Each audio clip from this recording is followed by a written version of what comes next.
सर्वरक्षक परमपिता परमात्मा को याद करते हुए और उनको कृतज्ञतापूर्वक प्रणाम करते हुए हम पूर्व में वेदों में जो विधान है यज्ञों का उसके बारे में चर्चा कर रहे थे।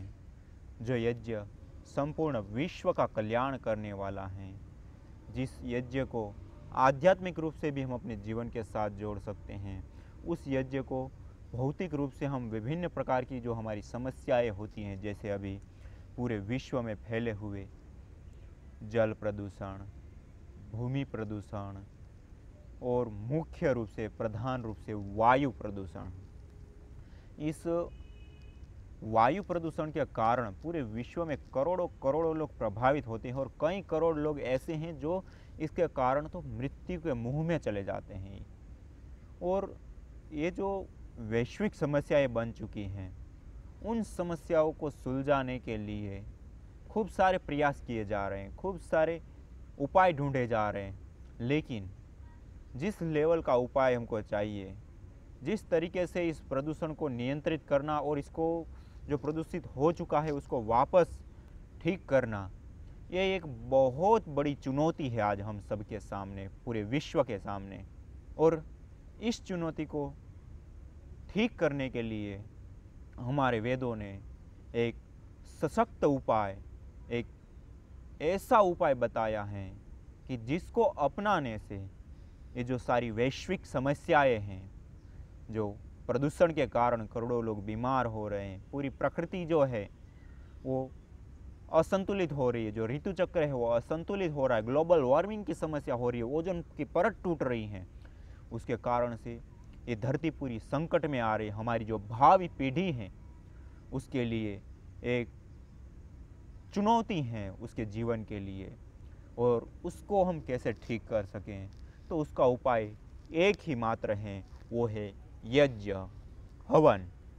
उस यज्ञ को, उस हवन को अपनाने से हम वर्तमान में तो हम अपने जीवन को सुखी कर ही पाएंगे, लेकिन भविष्य में जो आगे आने वाली पीढ़ियां हैं, जो भावी पीढ़ी हैं, उस भावी पीढ़ी को भी हम एक शुद्ध पवित्र वातावरण दे पाएंगे और इस धरती को उनके लिए एक स्वर्ग की तरह छोड़ करके जा पाएंगे। जैसे सृष्टि के आदिकाल में परमपिता परमात्मा ने हमको ये सृष्टि बना करके दी, तो इस सृष्टि में कितना सौंदर्य है, बहते हुए झरने, बहती हुई नदियाँ, खलखल करते हुए झरने, लहराते हुए वृक्ष और सुगंध देते हुए पुष्पों के पौधे, और उसके साथ साथ ये सारी प्रकृति हमको विभिन्न प्रकार से कितना विशेष सुख देने के लिए, हमारे भोग और अपर को सिद्ध करने के लिए तैयार रहती है। अर्थात हम इच्छा करें जिन जिन इंद्रियों का, उन इंद्रियों की इच्छा ये प्रकृति पूरी करती है, शब्द, स्पर्श, रूप, रस, गंध इत्यादि।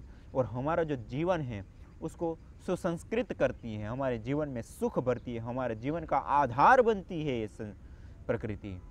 और यही प्रकृति हमको मोक्ष, अपवर्ग देने वाली, जब हम इसके पास हम अपवर्ग की याचना करते हैं, अपवर्ग की मांग लेकर के प्रस्तुत होती है, तो यही प्रकृति हमको अपवर्ग दिला देती है।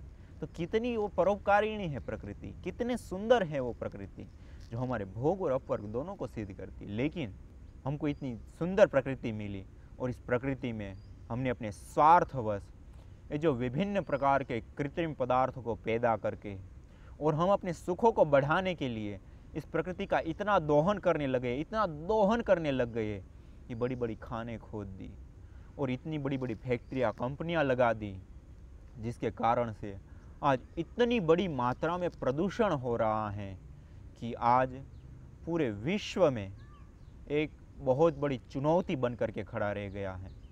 और एक एक व्यक्ति की जो आयु है, उस आयु के ऊपर कितना बड़ा इसका प्रभाव है। आयु व्यक्ति की कम हो जा रही है, बच्चे पैदा हो रहे हैं तब से बीमार पैदा हो रहे हैं, क्या करेंगे। और इन सारी समस्याओं से बचने के लिए क्या किया जाए, एक ही उपाय है आज हमारे सामने कि हम जो दिन प्रतिदिन सुख सुविधाओं को लेने के लिए जिस प्रदूषण को हम बढ़ा रहे हैं उसको एक तो नियंत्रित करें, उसको कम करें।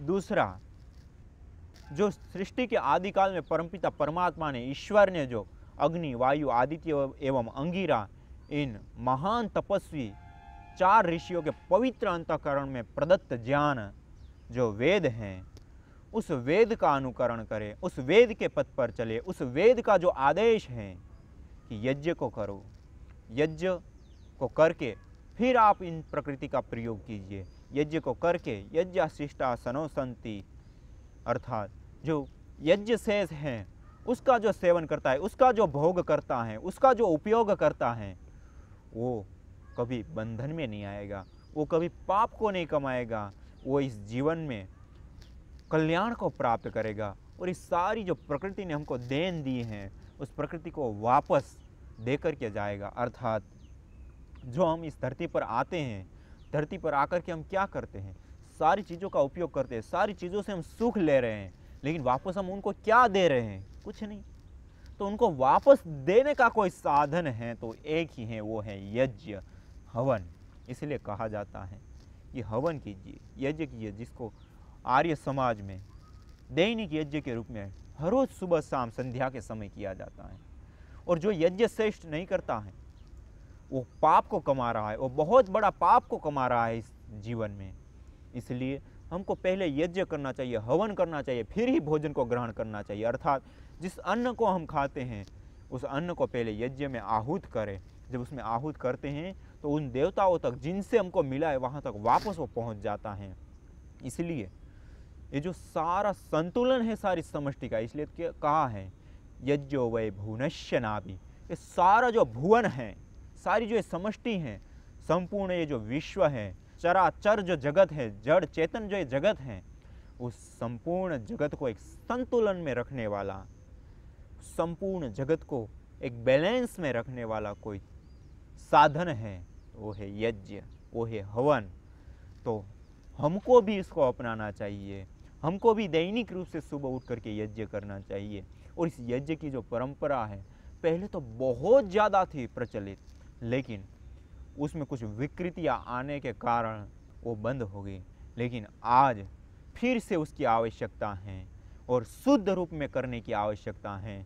और वर्तमान युग में हुए महर्षि दयानंद सरस्वती, जिन्होंने अपना सारा जीवन इस वेद रूपी ज्ञान का प्रसार प्रचार करने में, वेद को इस धरती पर प्रतिष्ठापित करने के लिए अपना पूरा जीवन न्यौछावर कर दिया, अपना पूरा जीवन लगा दिया और सबको वेद का संदेश देते रहे कि हर रोज यज्ञ करो, हवन करो, जो पाखंड अंधविश्वास हैं उनसे दूर रहो और अपने जीवन में उन्नति करो, समाधि की प्राप्ति करो, योगी बनो, ब्रह्मचारी बनो।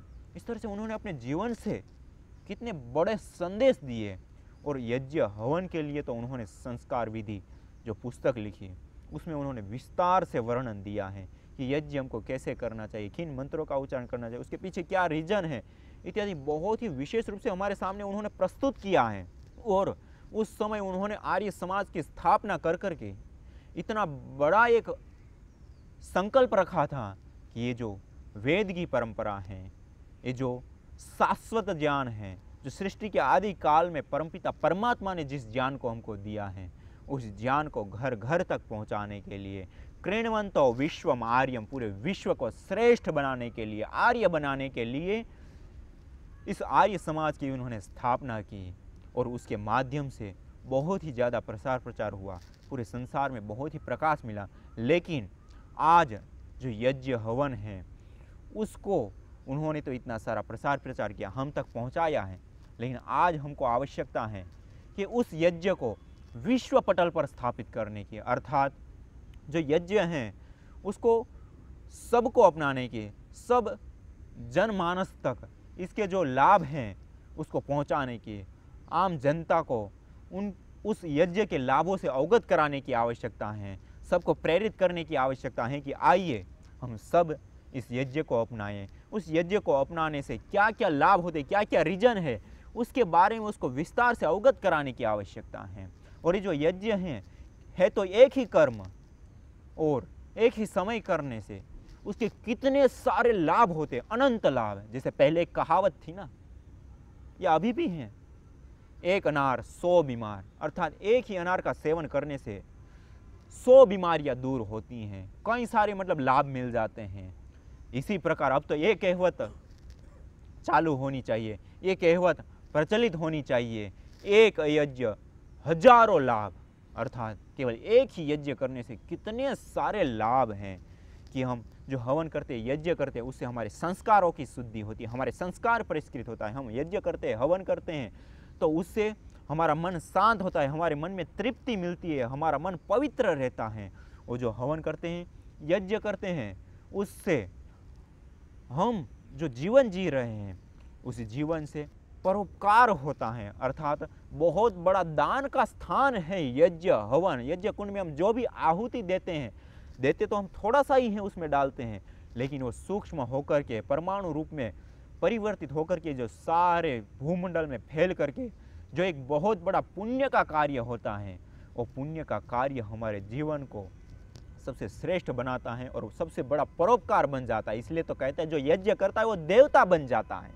एक देवता बनने का एक साधन है तो है यज्ञ। तो कितना बड़ा साधन होगा। और इसी प्रकार से यह यज्ञ सबसे बड़ा दान देने का साधन के साथ साथ ये यज्ञ, ये जो वायु प्रदूषण है उस वायु प्रदूषण को दूर करने का और भी सबसे बड़ा श्रेष्ठ कोई कार्य है तो वो है यज्ञ। यज्ञ को करने से वायु प्रदूषण दूर होता है, यज्ञ को करने से भूमि का प्रदूषण दूर होता है, यज्ञ को करने से जल का प्रदूषण दूर होता है। इस प्रकार से सारा जो भूमंडल है वो संतुलित होता है। यज्ञ को करने से जो ओजोन वायु की परत टूट चुकी है वापस सिल सकती है, वापस ठीक हो सकती हैं। यज्ञ को करने से जो ग्लोबल वार्मिंग की समस्या है, जो वैश्विक तापमान बढ़ रहा है, जिसके कारण से ये जो ग्लेशियर जमे हैं वो पिघल रहे हैं, जिसके कारण से ये जो समुद्र का जो जल स्तर है वो बढ़ रहा है, तो उसकी जो एक बहुत बड़ी चुनौती है हमारे सामने, उस चुनौती को झेलने के लिए, उस चुनौती से पार उतरने के लिए एक हमारे पास सबसे बड़ा साधन है, वो है यज्ञ, वो है हवन। हमारे मन में यह भी प्रश्न उठता है कि भूमि का प्रदूषण कैसे दूर करेगा, ये यज्ञ जल का प्रदूषण कैसे दूर करेगा। वो भी करता है। अभी के वैज्ञानिक लोगों ने उसके ऊपर सर्च किया, उसके ऊपर अनुसंधान किया और उसके माध्यम से प्रूव किया कि इससे जो रासायनिक प्रक्रियाएं होती हैं उसके माध्यम से भूमि प्रदूषण भी ठीक होता है, उसके माध्यम से जल प्रदूषण भी ठीक होता है और वायु प्रदूषण तो होता ही होता है। इसके ऊपर हम आगे विस्तार से प्रकाश डालेंगे पूरे वैज्ञानिक प्रमाणों के तथ्यों के साथ। और इसी प्रकार से जिसे हम यज्ञ के लाभ देख रहे थे, तो इसी प्रकार से जो यज्ञ हैं वो ये जो सारा वायुमंडल है उसके साथ साथ हम जिस अन्न को खा रहे हैं, जिस फल को खा रहे हैं, जिन साग सब्जियों को खा रहे हैं, उसको भी पुष्टिदायक और रोग निवारक बनाने वाला है। और जो हम कृषि कर रहे हैं उस कृषिकरण में ये जो यज्ञ है वो सबसे ज़्यादा उत्पादन देने वाला है।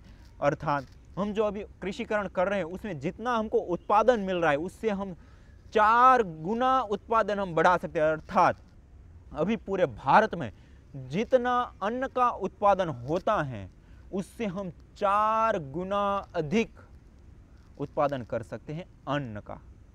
तो हम एक्सपोर्ट भी बहुत सारा कर सकते हैं। भारत में तो कमी रहेगी ही नहीं रहेगी।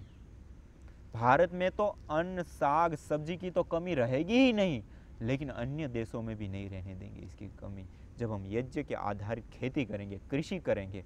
इसलिए कहते हैं जो यज्ञ के माध्यम से पहले ऋषि लोग जो थे वो कृषि किया करते थे, पूर्वज लोग जो कृषि करते इसी के आधार पे किया करते थे। और ये जो यज्ञ हैं वो कृषि में जो अलग अलग प्रकार की विभिन्न प्रकार की जो कीटनाशक दवाइयाँ छिड़की जाती हैं, उस दवाइयों को छिड़कने से भी जो जहरीली दवाएं छिड़कते हैं उसके कारण ये सारा जो अन्न है वो कितना दूषित हो जाता है, कितना जहरीला हो जाता है, जिसको खा करके हम इतने बीमार हो रहे हैं। जैसे कहते हैं ना अन्नम वै प्राणः, अन्न हमारे प्राण का आधार है, अन्न के कारण हम जी पा रहे हैं। लेकिन आज का अन्न इतना दूषित हो चुका है, इतना जहरीला हो चुका है पेस्टिसाइड खाद कीटनाशक दवाइयों का प्रयोग करने से, कि ये जो अन्न है उसी के कारण से हमारे शरीर में विभिन्न प्रकार की सैकड़ों प्रकार की बीमारियां हो रही हैं। आज यदि हम वर्तमान में देखें, cancer, BP, sugar, cholesterol, thyroid, ऐसी मोटापा, ऐसी ये कुछ बीमारियां जो हैं वो आज से कुछ साल पहले जब पेस्टिसाइड खाद और कीटनाशक दवाइयों का प्रयोग नहीं होता था तब ये बीमारियां भी नहीं होती थी, तब इसकी हॉस्पिटलें ही नहीं थी। लेकिन आज जितनी बड़ी मात्रा में इसका प्रयोग हो रहा है, यूरिया, डीएपी इत्यादि जो खाद है और कीटनाशक दवाइयाँ हैं, उसका जितनी बड़ी मात्रा में उपयोग हो रहा है, उतनी ही बड़ी मात्रा में लोग बीमार हो रहे हैं। आज से हम पूर्व में जाकर के देख सकते हैं कि आज से 30 साल पहले इस भारत में कितने हॉस्पिटल थे, कितने दवाखाने थे। आज से 30 साल पहले कितने डॉक्टर्स थे और आज कितने ज़्यादा डॉक्टर हैं, और आज कितने दवाखाने। आज हर बीमारी के, दांत के लिए अलग डॉक्टर, आँख के लिए अलग डॉक्टर, इसी प्रकार से कैंसर के लिए अलग डॉक्टर, हार्ट के लिए अलग डॉक्टर, एक एक बीमारी के लिए अलग अलग डॉक्टर, एक एक बीमारी के लिए अलग अलग दवाइयाँ। और आज से 30 साल पहले जाकर के देखो तो सही, क्या इतनी बीमारियाँ थीं? परिवार में साल 2 साल में कोई एक आध थोड़ा बहुत बीमार हो गया, वो भी जो गांव का कोई एक वैद्य होता है, वही एक ही वैद्य सारी प्रकार की दवाई बना करके दे देता है। हार्ट की बीमारी हो, दूसरी हो, तीसरी, जो भी बीमारी है, सारी बीमारी को एक ही वैद्य ठीक कर देता है। तो ये है दोनों में डिफरेंस कि पूर्व में क्या स्थिति थी और इन खादों का और इन दवाइयों का प्रयोग करने के बाद हमारी क्या स्थिति है। इन स्थिति में हम बहुत बड़ा डिफरेंस देख सकते हैं। और ये आया किसके कारण से? इन्हीं जहरीली चीज़ों का प्रयोग करने से। और पहले कैसे खेती हुआ करती थी? गाय के गोबर से। और बहुत पूर्व काल में जाए तो यज्ञ भी हर रोज किया करते थे लोग। तो ये जो यज्ञ की परंपरा है वो कोई सामान्य परंपरा नहीं है, और ये यज्ञ की परंपरा है इतनी वैज्ञानिक है कि उसकी तो बात ही मत पूछो। ये कोई ढोंग, आडंबर या पाखंड नहीं है, ये कोई कर्म कांड की चीज नहीं है। ये तो सार्वभौमिक, वैज्ञानिक एवं पंथ निरपेक्ष एक शुद्ध एक कर्म है, जिस कर्म को करने से सैकड़ों लाभ मिलते हैं। जैसे आपको कई सारे तो मैंने बताए, कृषिकरण के लिए कई सारे लाभ मैंने आपको बताए हैं, और उसी में आगे का एक लाभ और है, वो है चिकित्सा के रूप में। ये जो यज्ञ करते हैं, ये जो हवन करते हैं, उस यज्ञ को, उस हवन को करने से हमारा जो स्वास्थ्य है वो भी सही रहता है। हमारी जो बीमारियां हैं वो भी दूर होती हैं। हमारे शरीर में जो विभिन्न प्रकार की जो बीमारियां होती हैं, वो बीमारियां जो यज्ञ करता है उसको तो पहले होगी ही ना। और यदि आ भी गई होती हैं और वो यज्ञ करता है तो सारी बीमारियों को दूर करने के लिए यज्ञ सक्षम है। लेकिन उसमें जो बीमारी होती है उस बीमारी के अनुसार उसमें जो औषधि डाली जाती है वो यथा योग्य डाली जाती हैं कि कोई बीमारी विशेष के लिए, कोई बीमारी विशेष में काम आने वाली विशेष औषधि ही डाली जाती है। वो एक अलग विज्ञान है, वो एक अलग तरीका है यज्ञ करने का। लेकिन एक पूरी चिकित्सा पद्धति है ये यज्ञ हर बीमारियों को दूर करने के लिए। और जो हम सामान्य रूप से जो दैनिक यज्ञ करते हैं उसमें जो सामग्री, घृत इत्यादि डाला जाता है, उसके माध्यम से तो ये जो बैक्टीरियल वायरल डिजीज होती है तो संपूर्ण रूप से नाश हो जाती हैं। जैसे बैक्टीरियल वायरल डिजीज के कारण आज पूरे विश्व में करोड़ों करोड़ों लोग प्रभावित होते हैं और कई लाख लोग हैं जो मृत्यु के मुंह में जाते हैं हर साल। और ये जो यज्ञ है वो इतना विशेष कर्म है कि जहाँ यज्ञ होता है वहाँ बैक्टीरियल वायरल डिजीज होती ही नहीं। और अभी के वैज्ञानिक लोगों ने भी उसके ऊपर विभिन्न प्रकार के सर्च अनुसंधान करके प्रूव कर दिया कि जहाँ पे यज्ञ होता है वहाँ पे कभी ये बीमारी नहीं होगी। और जो बीमारी के कीटाणु जहाँ फैल चुके हैं वहाँ भी यज्ञ किया जाए तो वो भी खत्म हो जाती हैं। और ये जो चेचक इत्यादि रोग होते हैं, हम अभी भारत में इतना विकसित नहीं कर पाए, और बाकी विदेश में तो चेचक इत्यादि के जो रोग हैं उसके तो टीके भी या इसी यज्ञ के माध्यम से बनते हैं, इसी यज्ञ चिकित्सा से बनते हैं। चेचक का रोग इससे ठीक हो जाता है। जैसे यदि चेचक की बीमारी हो और यज्ञ करके उसके पास बैठे और उसके पास रहें तो कुछ ही समय में तो ठीक हो जाता है वो रोग। और इसी प्रकार से जो अन्य बैक्टीरियल वायरल डिजीज होती हैं वो सारी की सारी दूर होती है। जैसे मीठे मुन्नके इत्यादि होते हैं फल, उसकी जब हम यज्ञ में आहुति देते हैं तो उससे तो एक विशेष रूप से ऐसे जो बैक्टीरियल वायरल डिजीज होती हैं उसको दूर करने के जो वायरस होते हैं, उसको दूर करने की जो गैस होती है वो विशेष रूप से बनती हैं और उसके माध्यम से वो सारी जो बीमारियां हैं वो दूर हो जाती हैं। इसलिए हमको जो यज्ञ है वो हवन है उसको नित्य प्रति अपनाना चाहिए, चाहे वो हम बीमारी के निवारण के रूप में अपनाएं, चाहे स्वास्थ्य को ठीक रखने के लिए अपनाएं, चाहे उसको हम अपने घर को पवित्र रखने के लिए, घर को सही रखने के लिए, घर में जो क्लेश होते हैं, कलाज होते हैं और जो आसुरी शक्तियाँ होती हैं वो यदि हमारे घर में हावी हो रही हैं, वो हमको ऐसा लग रहा है कि हमारे घर में वो प्रभावी है, उसका प्रभाव है, तो उसको भी दूर कर देता है ये यज्ञ। इतना पवित्र कार्य है यज्ञ, आहा, बहुत ही श्रेष्ठ कार्य कोई इस धरती का कहा जाए तो वो है यज्ञ। इसलिए तो कहा है सतपथ ब्राह्मण में, यज्ञो वही श्रेष्ठ तमम कार्य। ये जो यज्ञ हैं वो इस धरती पर जितने भी कर्म हैं उन सभी कर्मों में सबसे श्रेष्ठ कोई कर्म है तो वो है यज्ञ। तो हमको क्यों नहीं अपनाना चाहिए इतने श्रेष्ठ कार्य यज्ञ को? हम सबको अपनाना चाहिए। वो कोई ढोंग आडंबर पाखंड नहीं, कोई कर्म कांड विशेष की वस्तु नहीं, वो तो सार्वभौमिक वैज्ञानिक एवं पंथ निरपेक्ष एक विशेष कर्म है, जिस कर्म को करने से अन्न फल फूल औषधियाँ जो हैं वो भी शुद्ध और रोग निवारक और पुष्टिकारक पैदा होते हैं।